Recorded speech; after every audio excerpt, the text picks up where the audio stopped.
Hi friends, welcome back to my channel. In today's video, I'm going to show you how to turn on Tap to Show Next Media on Telegram. If you're new here, don't forget to subscribe and give this video a thumbs up. Now, let's dive in. Step 1. First, unlock your Nothing phone and open the Telegram app.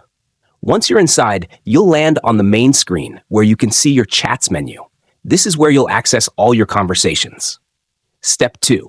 Now, look to the top left of your screen. You'll see 3 horizontal lines stacked together. That's the menu icon. Go ahead and tap on it to open the side menu. Step 3. Next, in the menu, find and tap on the Settings option.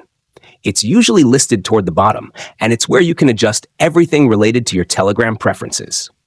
Step 4. After tapping on Settings, scroll down and locate the Chat Settings option. This is where you can manage settings related to your chats, like wallpapers, font sizes, and more. Tap on it to proceed.